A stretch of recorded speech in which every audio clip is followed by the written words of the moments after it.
Record. Right then, so we're here. Andy Ryan, thanks for coming on the Grappling with Physio podcast. No problem. Glad to be on. It's great, mate. Yeah, it's really nice for you to kind of come on and be a guest, and I'm very appreciative of your time.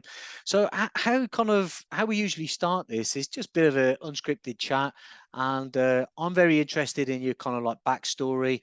I'd say based on your experience and the time in like martial arts, you were kind of one of the pioneers that kind of set it up and got it going in Dublin. So could we kind of explore that a little bit more? When did you kind of start, and how did you start? What martial arts were you into when you were younger? Yeah, so we started with judo in the 70s, late 70s, at a young age. And I sort of went far enough to a high enough level in the judo. I won the senior championships here like 10 times, and I'd won it as a youth and a junior and stuff. And I was coming to the end of my judo career, sort of the last 4 or 5 years, and it was the late 90s, 97, 98. And I hooked up with John Kavanagh, started doing a little bit of jiu-jitsu / MMA once a week probably.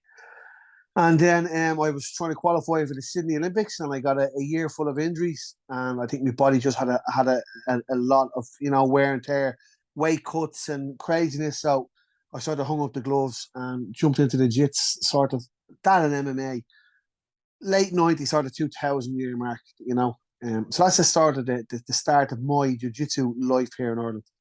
That's brilliant. How did you come across John then? How did that kind of meeting come about? Yeah, John actually chased me, searched me out. So I would have, in a lot of my judo fights, a lot of my fights would have finished on the ground. I was big into the Naiwaza, because early 80s and 70s judo, there was loads of Naiwaza, and when the rules sort of changed, as the years went on, there was less Naiwaza. So I was always doing jujigatamis and, arm bars from the guard and stuff. So John came to me for a bit of groundwork. And so we just hooked up then, we sort of went in the same direction at that stage now. Brilliant. That's interesting. So were you there in the early days in the shed, I think it was called back then in Dublin? Yeah, even before the shed. Yeah, before the shed, he used the school hall and I used another judo club once a week. I used to have a class on a Saturday, and I would do my judo session first, and then we would do like a bit of toy boxing, or we'd play a football match, and we could be there from about 3 p.m. to about 7 p.m. We just did a bit of everything. And I'd go to John's that morning, and John would come over to me that evening. And that was the start of it. And we actually had Hodger Gracie training was in 1999, I think it was. He was here for a few weeks. I actually have it on a VHS video. Myself, him and John, and another fella, Dave Roach, all training together. We just had a little squash court through some mats down and did a couple of hours training. So it was good. Plus, I have Hodger's seminar he did here in Ireland in 1999 on a VHS tape. Was that when he was a blue belt? Blue belt, purple belt, not too short. He just won the Worlds of Blue, I think. I was a judo black belt. Thought it was great, and I rolled with him. I got manners put on me quick enough. What was that experience like then? Yeah, it was actually okay, because I would have been very fit and competitive. It was around that 99-2000 mark, so I was still trying to qualify for the Olympic Games. So I would have been tough enough. I had a great roll with him, and I held on as long as I could. And of course, he tapped me out, which I didn't really know much about the Gracies then, or who he was then, But he was a lovely guy then. He was only young. I always think then, if I had been a little bit more maybe committed to the jiu-jitsu at the time, I could have gone a totally different route, What's the judo scene like in Ireland at the moment? I know you're still heavily connected to it, or have you kind of moved away from that? No, I haven't. 2000, I retired from judo. I came back in 2007 there was like a little international challenge thing on here in Ireland versus like a European type of team, and I jumped into that, and that was really it. I do a little bit of judo on all my jiu-jitsu classes, and I'm actually starting up this day next week a proper judo class in the gym. So it's just to go back to the roots a little bit. A lot of the guys like it. A lot of guys have been asking for it. So it's my background. So I said I'd give it a go. But the judo scene in Ireland, it wouldn't be like the UK. It would be a level or two below the UK. We would have one or two really good fighters that will be that UK level, but the majority of the clubs are sport halls, put the mats out twice a week. You don't have that sort of full-time feeling that you had in the UK.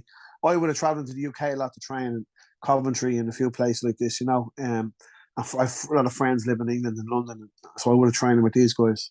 Oh, fantastic. So that what would you have been over at Neil Adams's club in Neil Coventry? Adams is Neil Adams is and a couple of other places. Yeah, go over for an Irish guy, Johnny Hennessy, was living there. He was one of the coaches there, so I knew him from his brother was a friend of mine, and my judo coach were friends with him. So we'd stay in his house, and we train in Adams's for a week, and go over again the next year and train there. So it was different level. It was really good. What about the Budokai down in London? Did you ever get down No, there? something. I've never been to the Budokai, and I can't believe it.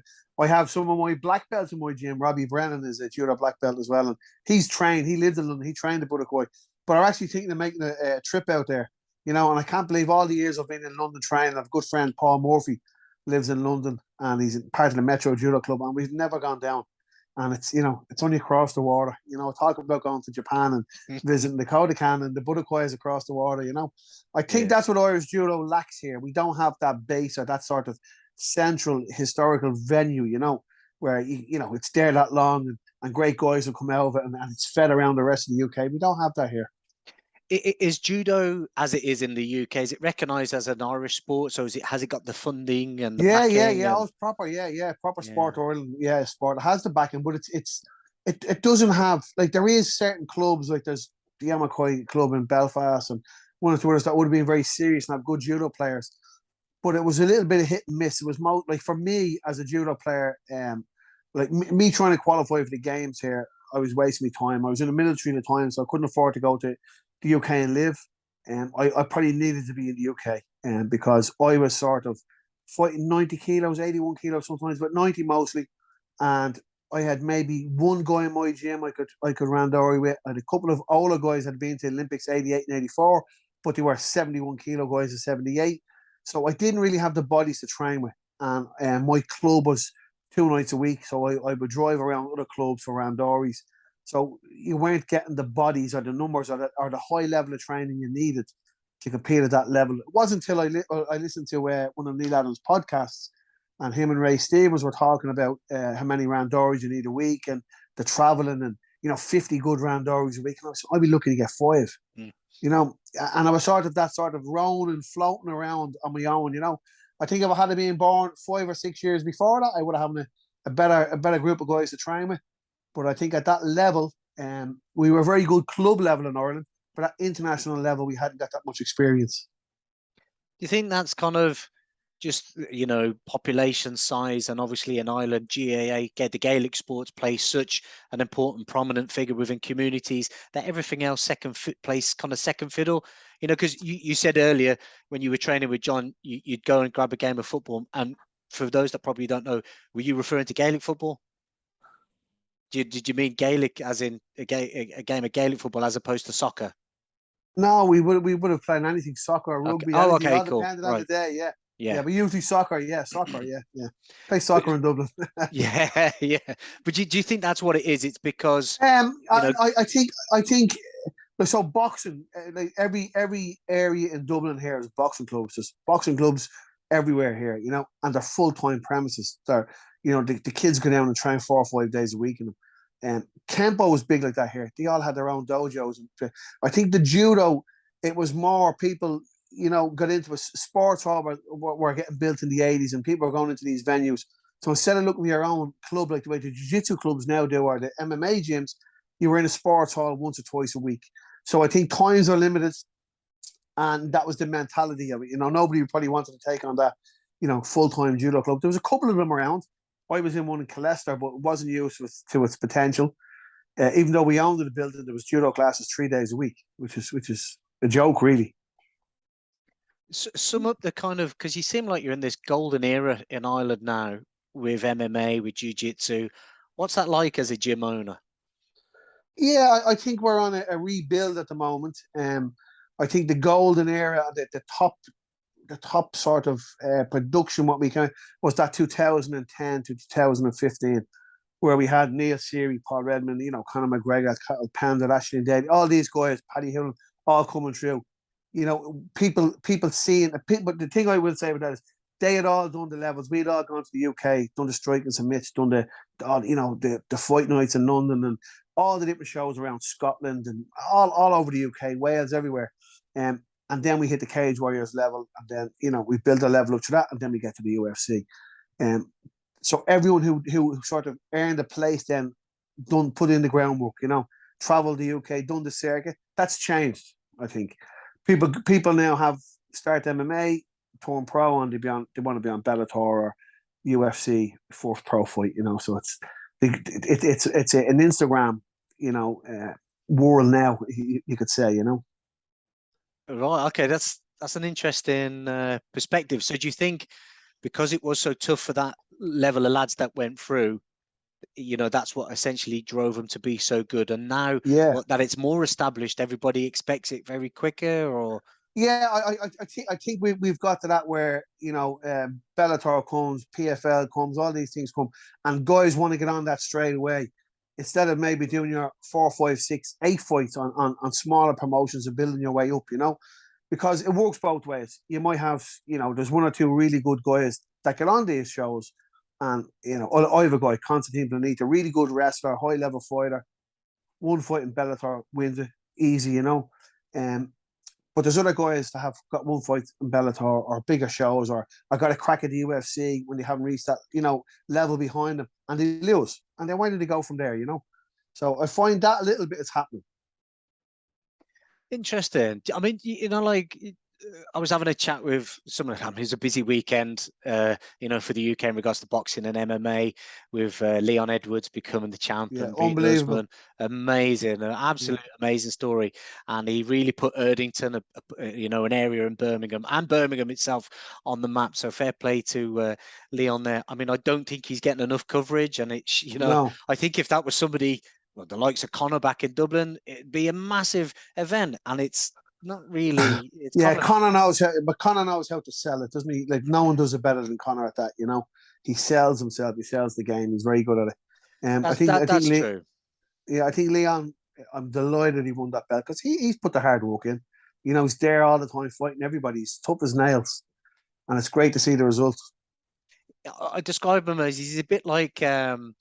He's kind of like, the Dorian Yates of the bodybuilding world in the background, where he just shows up and wins, and they're like, who is this guy? Where does he come from? The shadow. The shadow, yeah, that's it, yeah. But I think where I was going with my initial question, obviously we had Usyk versus AJ, and AJ lost, and Leon won, and it's a real kind of, like boxing, they have this, they really covet the unblemished record, like you can't lose, and it's very hard to recover, whereas you don't really get that in MMA. Would you agree with that? I think with MMA, I actually had this conversation with a kickboxing guy before, and he said something like the opposite. Really, he said, "You guys in MMA are so worried about your records, and you lose 2 or 3 fights, and it's the end of the world." He said about the guy with him. We were in Lithuania. We were doing an MMA fight in the show, and they were doing a K1 fight in the show. And he said, "This guy with me has 4 different belts for 4 different associations, and he's 48 wins, and he's 12 losses or 13 losses." But it's no big deal. He's fighting between 4 different promotions, and the rule set might change a little bit. Most you MMA guys have 10 fights, 15 fights max, a lot of them, at the high level, because they aren't getting that sort of, so worried about losing or so many, fights in between, 2 fights a year or 3 fights a year. Where them K1 guys are sort of a little bit like jiu-jitsu, I suppose, and other sports. It's not a fight really. It's sort of a combat, position, and you go out and you compete. You're not worried about the result. Well, you are worried about the result, but you lose this when you win the next one. I think the younger guys in MMA are so worried about losing a fight, they pick and choose, and they might fight once a year. So it's a bit crazy. Did you think MMA is moving towards that kind of boxing mentality? As in, I think so. Yeah, I think so. Yeah, I do think so. Yeah, yeah. Interesting. What do you do the majority of your training in now, Andy?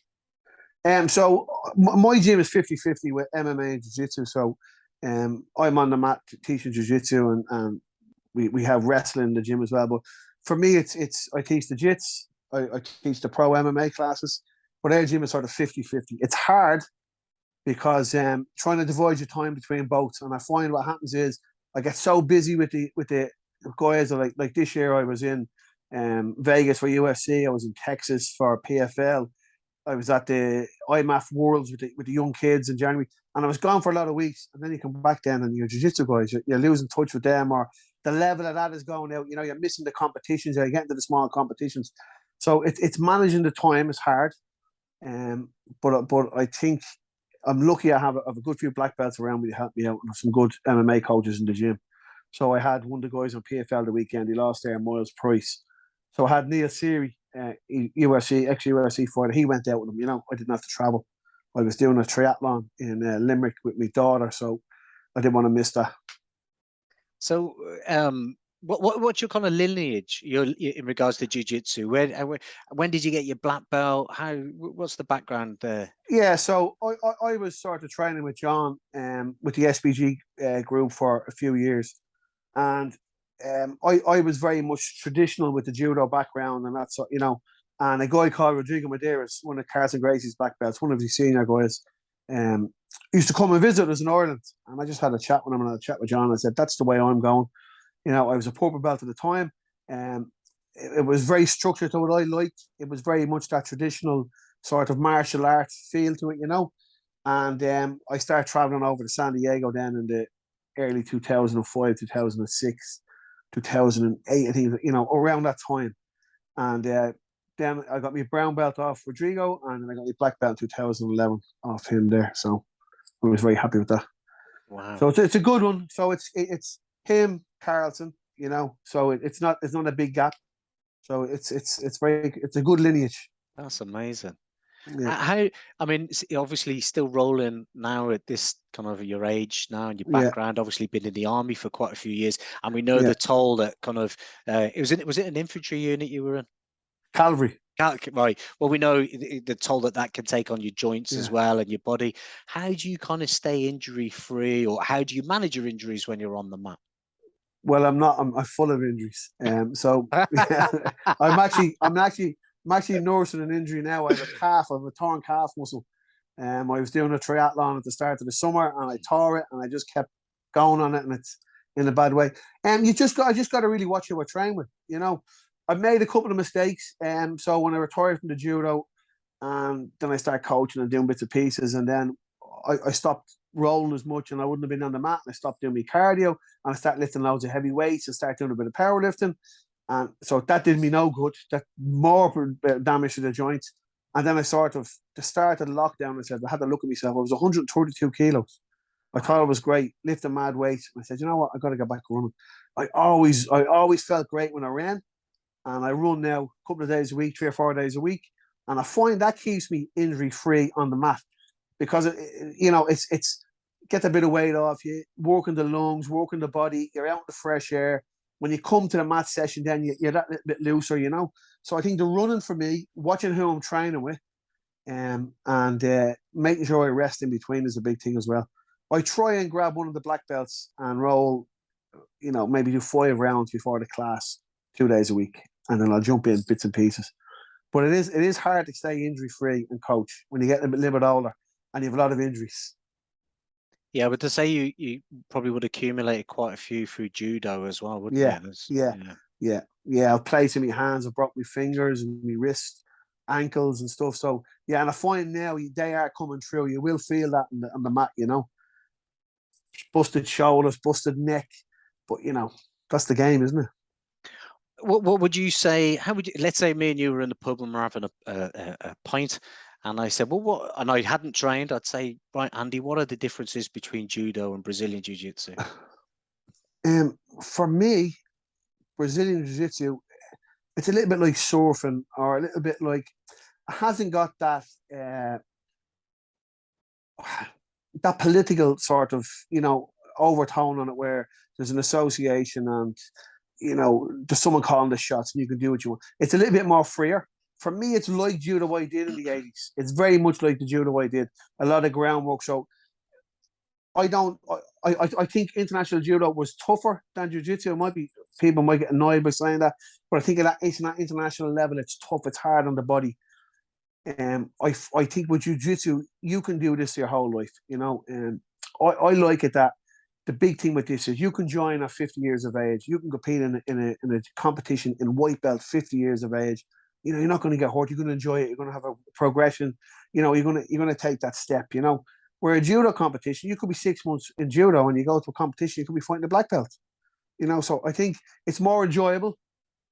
I think it's a little bit more free than other martial arts where your own association call the shot sort of. Your grades are you're not paying for a grade. It's done over your ability and your time on the mat. That's a big thing for me. Like I have guys in my gym that are 15 years training are blue belt because they're not constantly on the mat. Where in other martial arts, like I friends got black belts in 2 years of judo. Crazy. So I think it's a little bit more for all age levels. I think it's a great sport for. I'm probably not explaining it great, but I just find it's a little bit more relaxed vibe to it. And I think it doesn't matter what age you are, you can challenge yourself, test yourself, and enjoy yourself at it. So those are kind of essentially the differences between judo and jiu-jitsu, yeah? Yeah, I think so. Yeah, I think so. Listen, maybe it's different in the UK. Judo is good here. I think as well with the judo in Ireland, you're 2 days a week where you can go to my gym 6 days and get on the mat and train. It's a little bit more. We have a lot of older guys coming to us that's for to last a little bit longer. Judo's tough on the body. I know the black belt adults, it's super tough as well. But I just think that older guys, the jiu-jitsu is a little bit easier to do, more enjoyable to do, I think. Yeah, I mean, I think my own experience, I used to go to the club in Coventry on a Friday night, which is an open session. And I did, even as an open mat session, find it very formal and quite strict, whereas I remember speaking to a Brazilian and saying, well, what are the differences? And he would say, a bit more chilled out and, it's a bit more, a bit more freer, a bit more happier. So I love both of them. I love both of them, but I like that I don't have to answer to a national governing body really, or I don't have to. My guys don't go and get graded by paying €50 or £50 and they get a belt that they have to earn a belt, And I find it's more fun, it's more family orientated. It's you feel like you belong to something, Even the bigger community. I think it's a great vibe to it. That's interesting. Some of that's kind of creeping in over here, though, in regards to it's the end of summer seminar, and you've got to pay for this person to come in, but we'll also be grading you at the same time, or there will be belt promotions.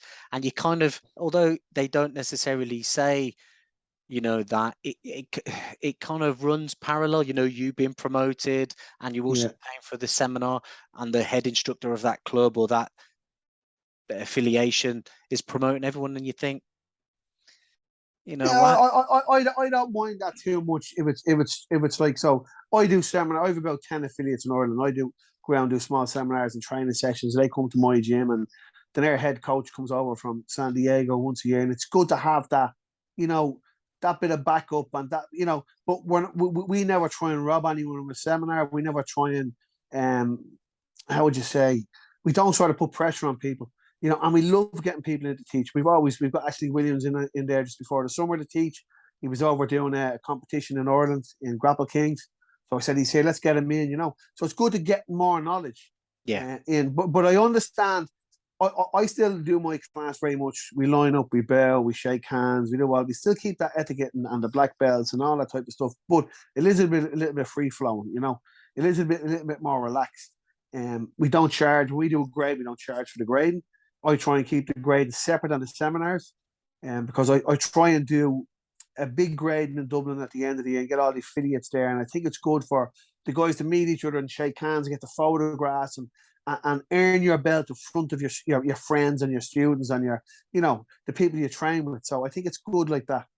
But I do understand what you're saying about the money thing. It can get a little bit crazy. You buy a certain gi, you can wear any colour what gi you want in my gym, I always, every few months, I say to the guys, I say, right, we're getting rash guards in, and Tatami sponsor my gym, so they look after me very well, and we say, we're actually got a Tatami order coming in, rash guards, you only allowed to wear Tatami rash guards on the mat. And then 2 weeks later they got their own, or I don't mind, I think it's got to be relaxed that way.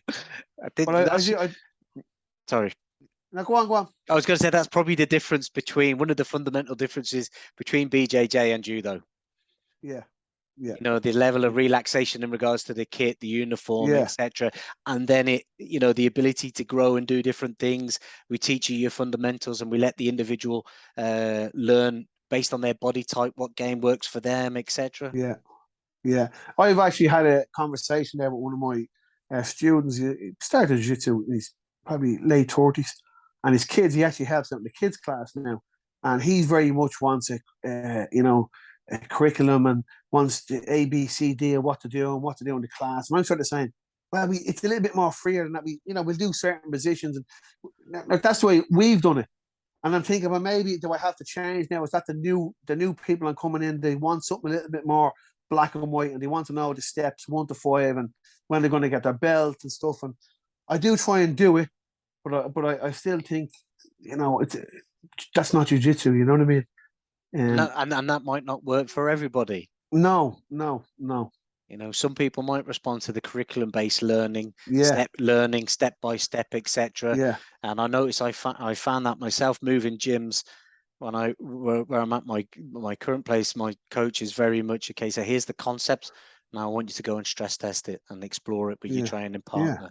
Whereas been at other gyms, it's like, okay, step A, get into this position. Step B, step C, yeah. step D, and it's like, Yeah, I find some of the guys coming in, they want to say, okay, well, the first week I want to learn position A, scarf hold, and then I want to do an arm lock, and then but you're sort of saying, no, this is a bit of a live sport, so, you got to play on the bottom and play on the top, and you're going to make mistakes learning, and you're going to, oh, hang on a minute, I'm not passing that guard, and well, if I do these 10 steps, I'm going to be here all night, but if I just go in and try it live and see what happens, okay, don't put my leg there, put my arm here, or you got to go out and do it.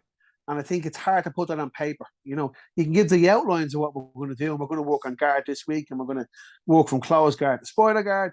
But everyone will have a different way about doing it, and a different technique, and a different body shape, and a different style.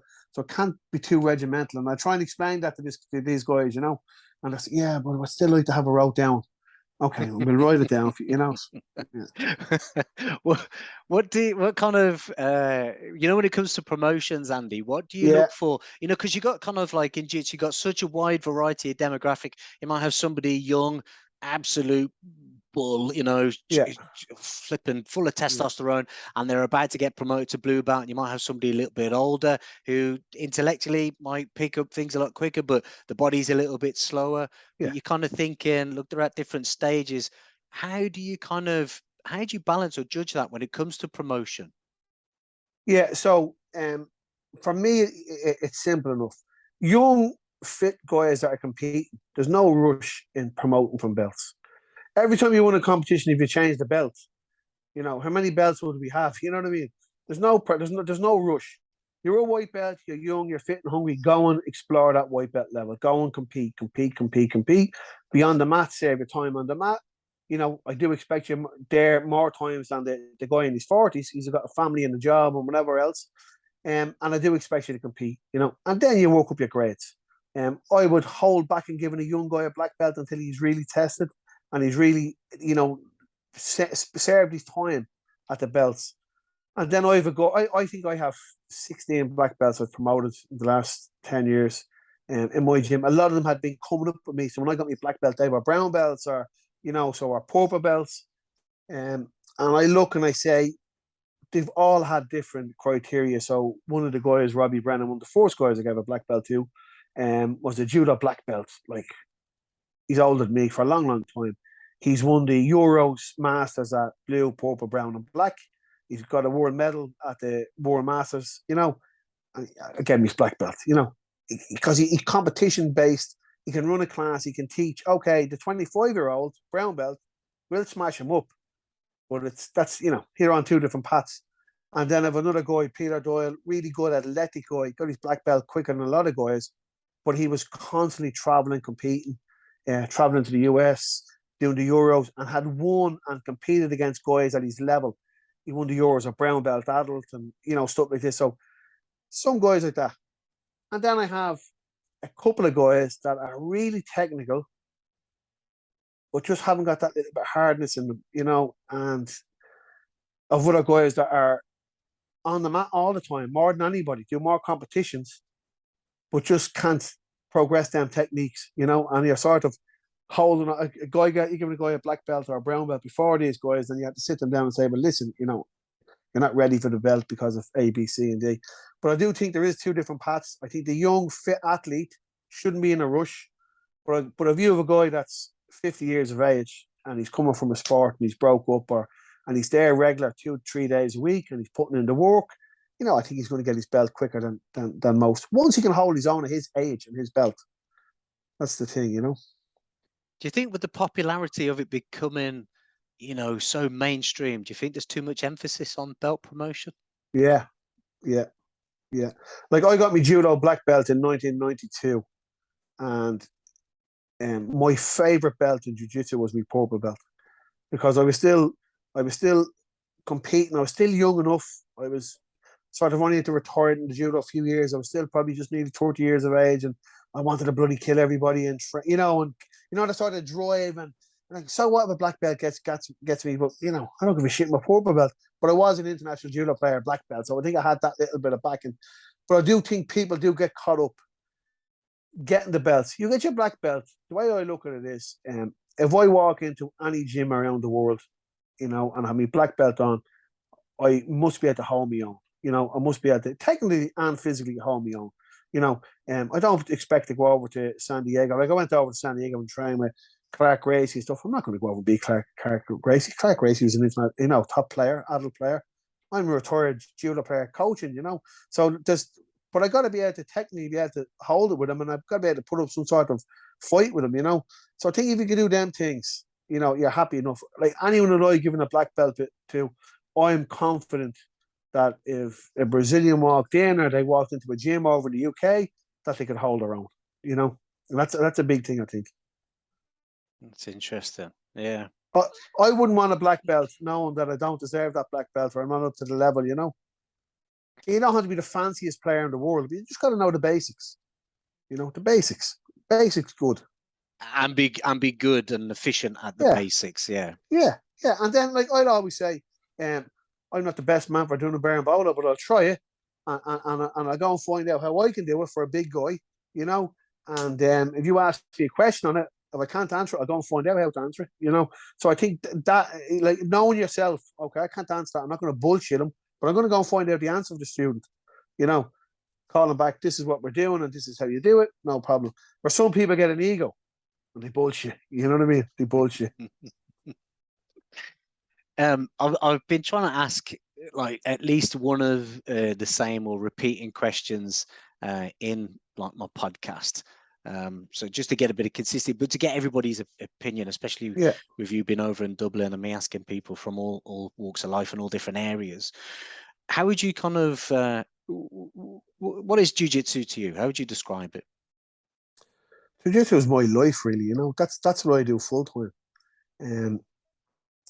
I don't want to bullshit like you see people giving the big speeches at the end of the mat and shit like that. You know what I mean? The life story. But I do find that jiu-jitsu, I think it's a great lifestyle. It's for me, what happens for me, I think with martial arts is you have to live the martial art. So you look at those guys that do traditional martial arts and they're in it all their life. That's their background. And I think jiu-jitsu is like that. Like especially if you were in Brazil or in America, there's a lot of respect for the coaches and the higher grades. It's like the judo. I remember being in a judo mat and Japanese judo coach in the mat. We were in Paris and he was throwing all the players around. And I said, he's killing all the players. And no, they've respect for him. He's the coach. They're not going to throw him. He's the coach. So I think jiu-jitsu for me, it's about respect. I think it's my life. I live it. That's my full-time job. I don't do anything else. Like that is my job. I do it every day of the week.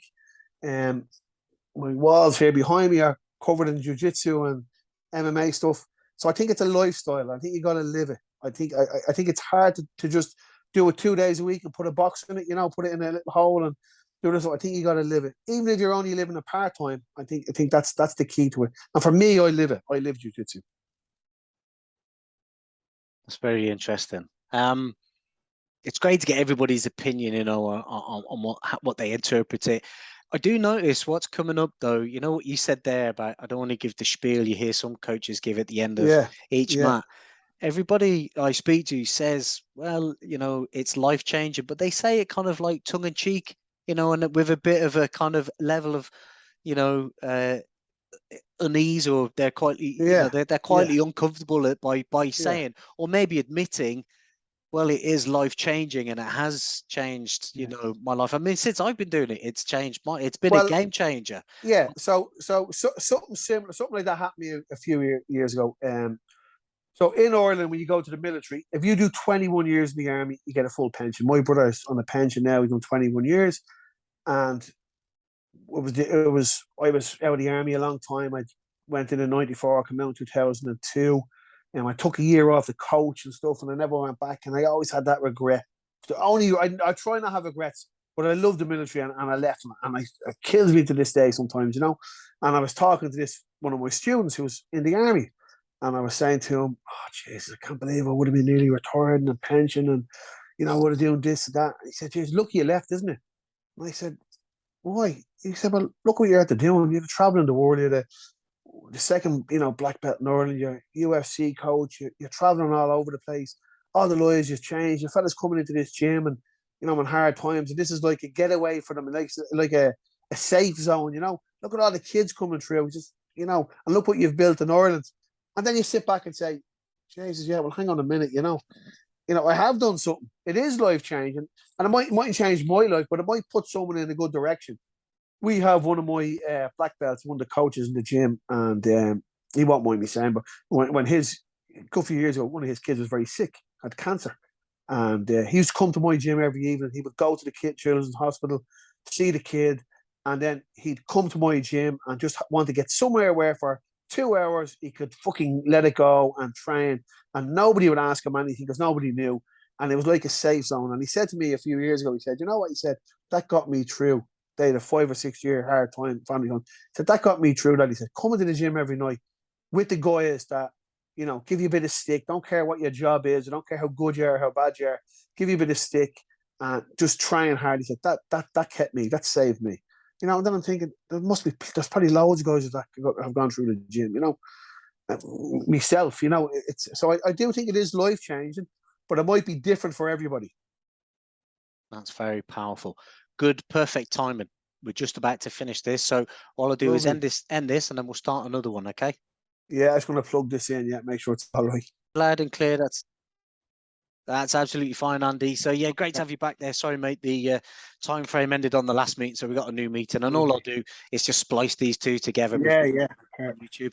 So I mean, that's very, very powerful that somebody was able to feed that back to you, but you didn't have that perspective on the impact that you. No, no. When I was feeling sorry for myself, thinking a couple of more years, we're having the pension, and I love the military, and I should never have leave. And then he was saying to me, "No, look what you've done. You've travelled the world, and you know you're changing people's lives, and you know they're changing my life. You know, like I have a good, happy marriage, great kids, great house, great gym, and that's my students. You know, the support. I have a great network in Ireland. I've gyms affiliated to me. I've Cork, Kilkenny, Waterford, Portlaoise, three in Dublin, Coleraine, Belfast, Derry, Omagh, Limavady. I have a lot. I think I have 11 or 12 gyms affiliated to us. You know, so that shows you like the support and you know the recognition we get. And I'm very happy to them. I'd be lost without them. You know, and I don't think the team would be as big without them and without the support. You know, so. That's fantastic, and I know I could definitely relate to the whole military thing. Us both being veterans, and Yeah, coincidentally, that's when I left in 2002. was it? And you know what? I nearly went back.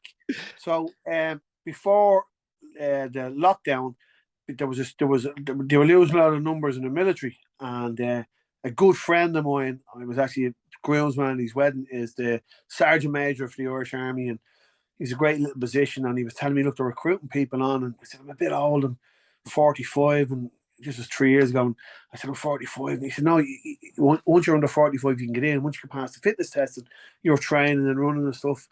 So I went to the interview.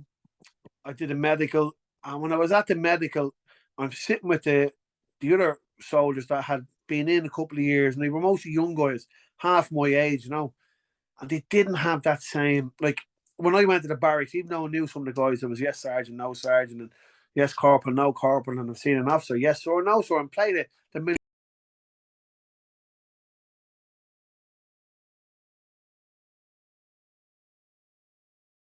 were in work, and they had that, all right, Jono, and the attitude and not standing to it. And I'm sort of saying, it's a different military now. It's a different military. It's not as tough as it was. You can't give out to them as much as you do or beast them. And I'm sort of saying, is this what I want to come back to? And then I rang a couple of good friends of mine that had put their life into the military. They'd done the 21 years and been.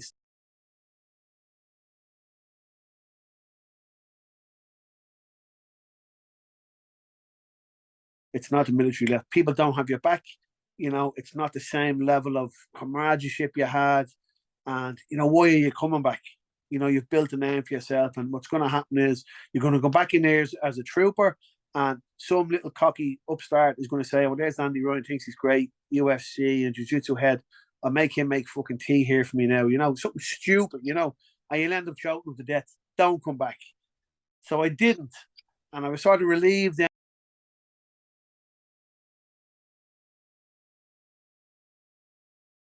Chase the glory. Yeah, of course. There was a couple of times where I was like, I wonder if I could get back in. I mean, my story for leaving was different because I got injured, and because of my knee injury, I was on a promotions course. I had lots of military-based rehabilitation, and Yeah. the physiotherapist had a very kind of, I think, what would you call it, a Florence Nightingale effect on me, where I was just like,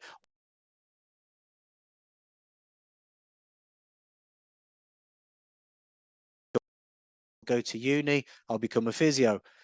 I never kind of really looked back and considered, even as a physio, joining as a physio officer, like a medical officer. Yeah. But was unsuccessful in that. And then you take different routes. But I mean, I've gone back and worked for the military. I worked for the Navy as a civilian, which was great crack because they leave kit everywhere. So All right. I never.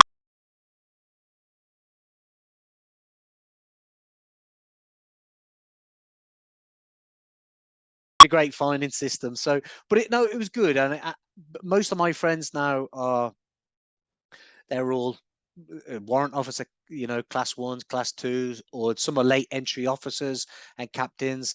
And whenever I go to the association and have a chat with these chaps, they say, do you know what, Paul? And I look at them and I go, God, yeah, a whole career, well done, good for you, fantastic. You're going to be set up when you leave. And, it must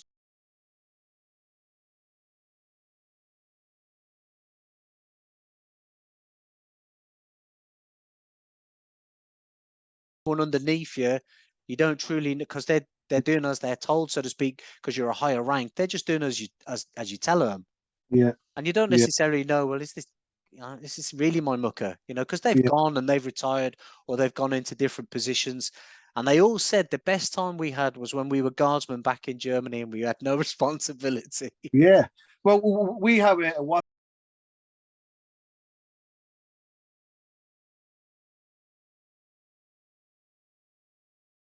It's very hard to explain to non-military people. That's sort of bond you have. Like, I don't see these guys. Some live different parts of the world, but we talk and slag, and have a bit of crack on the WhatsApp as if we're still in the fucking barracks, or we're still in the billets, and we're, rooms getting tossed or something, So it's Yeah. still that sort of bit of crack, you know what I mean? And I don't think, unless you've been in the military, it's hard to explain that to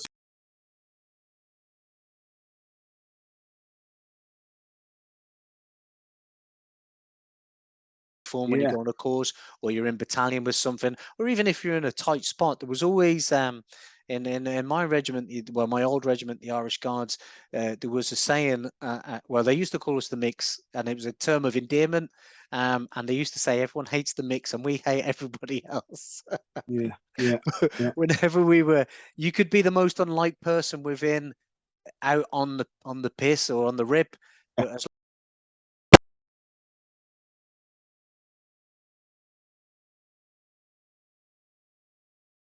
Cavalry Squadron. So we done the presidential escorts on the motorbikes. That was our job, on the bikes, do the escorts and stuff like that, armored cars and stuff like this. But it was a small enough unit, so it was very close. And I was very lucky. I think 16 recruits had come with me from training to that same unit, so which was good. It was good. Because a lot of the times here, at that time when I trained, you trained and then you got sent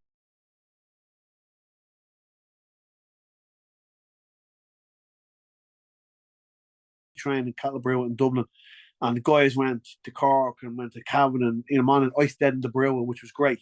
With 16, comrades, so it was brilliant. What was it like? I mean, we had a lot of lads come over and joined us who Yeah. had made an attempt.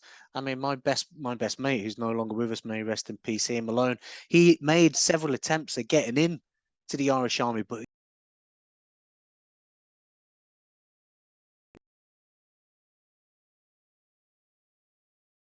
90, and then was a break, and then they recruited for 94, but they got a massive amount of entries, like 10,000 people looking to join. So it was sort of hard enough to get in, but they could do with them now because they can't get anyone joining now. They're stuck for numbers now. Pay never really picked up, and like with the army, it's not 9 to 5, you're 24/7, and you don't get any extra money if you're doing certain hours or stuff. But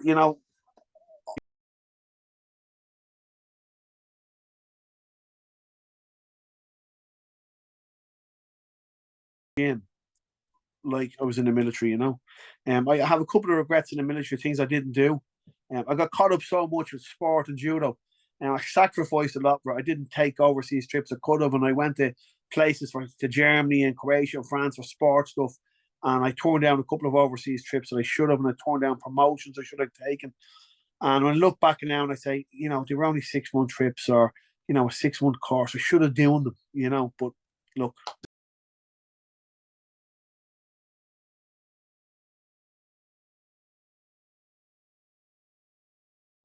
And it's set you up for where you are now, hasn't it? So that's interesting what you said about having the gyms across the border. When you go up there, what's the feeling like up in Northern Ireland regards to coming from the south? I suppose martial arts is a great way of breaking down boundaries. So across the border, we don't even call it that. It's just Ireland. I drive up the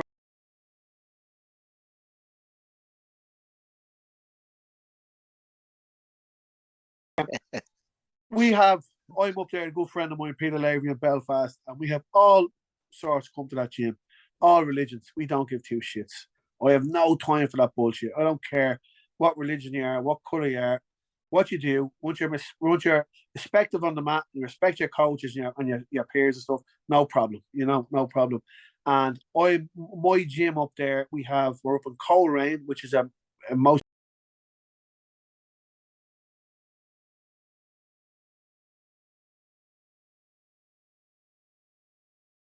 There's no bullshit at all, which is great. And that goes down, I think, to the coaches and the parents. And if anything ever did sort of step out of line there, it would be nipped in the bud pretty quick. But I think one of my guys up there, Peter Clay, he was British Army for a long time. And then he went and done private security for a long time. So, he's from a Protestant background, lives in one of the biggest Protestant areas up there. I go up there, just the Union Jacks all over the place, and the road.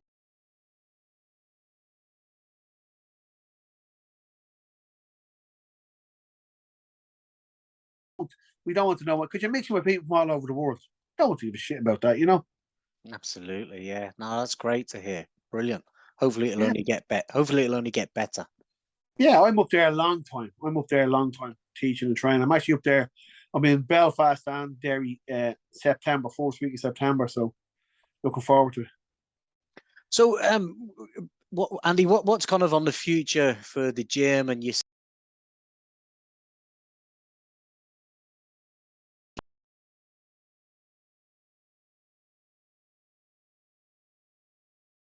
Instagram, Facebook, just drop into a gym. We're all over the place. No, for me, we're on a bit of a rebuild in our HQ gym. So before the lockdown, we had a massive kids group, and we probably 100 kids training, and we would have gone to hitting that. UK, they run Worlds and the Euros there, for the kids and stuff. And we would send a big team on them, always place on the podium. And with the lockdown, we lost a lot of the kids and some of the coaches with work and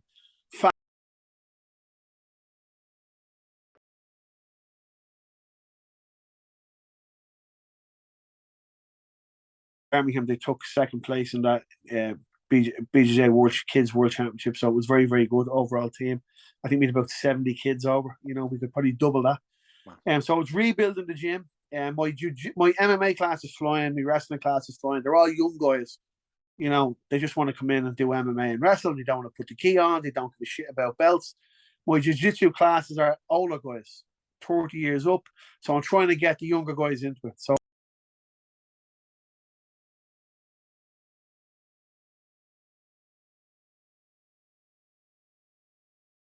is to start pushing a couple of events next year. One of my coaches I have in the gym, Paul Redmond, ex-US, he's done KSW, Reds are that's it, Redzer, yeah. Yeah. So I'm trying to get him to put a little team together and start hitting all the events, the Grappling Industries, the ADCCs, all the stuff like that, because I think we need a couple of little guys in that direction. So it's a bit of a rebuild and a bit more time into jiu-jitsu. Take a little step back from the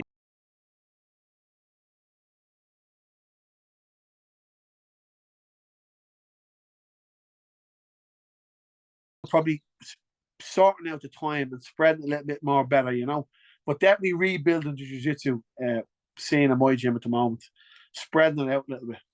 Good. I was over Judo class. Oh, brilliant! Yeah, I was over at the last Bellator. No, sorry, gone back actually a few years. There was a Bellator over in Ireland. The Redzer was on it. Yeah. There was.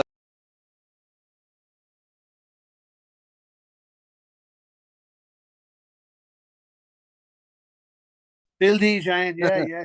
He's got the Creamfields this weekend. Party. Yeah.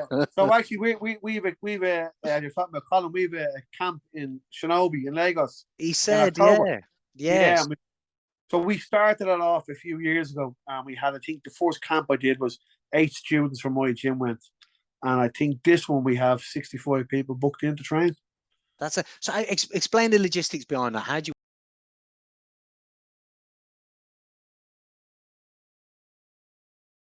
We just, because we're doing it that long with Colin, that Colin knows the score. We tell Colin we're coming in a certain few days. He makes sure the gym is available for us. He'll be there, or can he be there? And then we linked up with a hotel. He put us in contact with a hotel. We've got a nice hotel. We'll do a deal with them, and we'll have a chat with them. And and we've done it the last few years. The lockdown killed it, but the last one, I think we had 70 there. So what I'll do is I'll get maybe 3 or 4 coaches.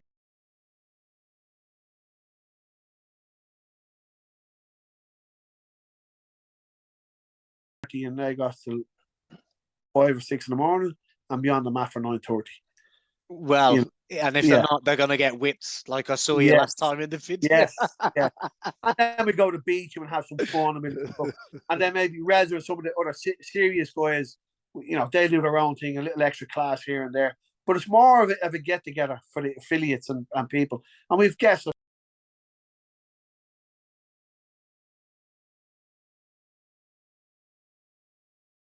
Living that jiu-jitsu lifestyle, That's amazing. That is it.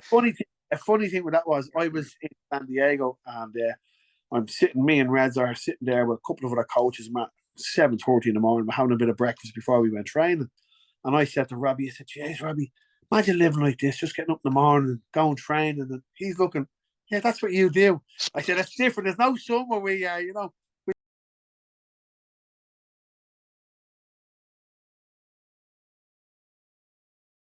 and you're mixing with people all the time, So Air Camp is an extension of that. We just try and make it a fun week, socialising week, because we got guys from the north, Cork, different parts of the country, and they all hook up with each other and have a bit of crack. Brilliant. Now I saw Colin's videos are great, and I saw the camp video that he did when you were going over, and it looked brilliant. What's the impact that a social trip like that? What does it have on the gym?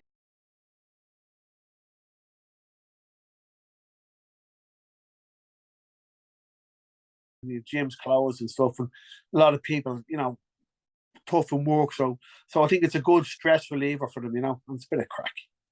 But it doesn't just build our own gym; it builds the whole team, because then what happened from this is like the guys in Derry will link up with the guys in Cork and say, "Listen, Grappling is on the Holland in December. Anyone going over? Well, I might go and hook up with you." And so it's good like that.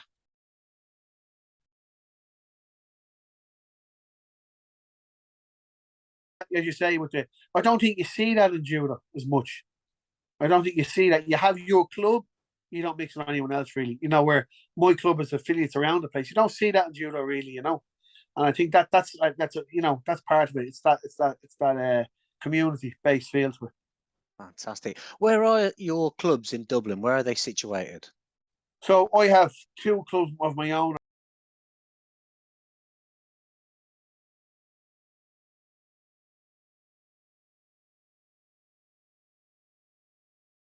Our affiliate gym in Dublin, on the north side as well. We've no gyms on the south side, the posh part of Dublin. They're all on the north side. But we're very close to the airport. Very close. Very good. Very good. Excellent. Excellent. And so anyone could just drop in, just give you a little shout first of all. We've got people travel all the time to drop into us. And I actually had a young girl from America dropped in there.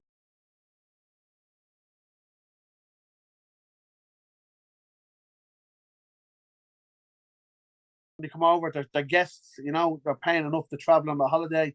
And all I just say to them, look, whack us up on Instagram, or give us a shout out and stuff. We've had all sorts come through the gym.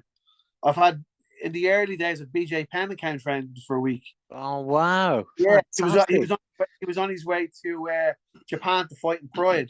I think it was against Machida at the time, and he came in and trained with us for a few days. Gustafsson came in and trained with us when he was training for one of his fights.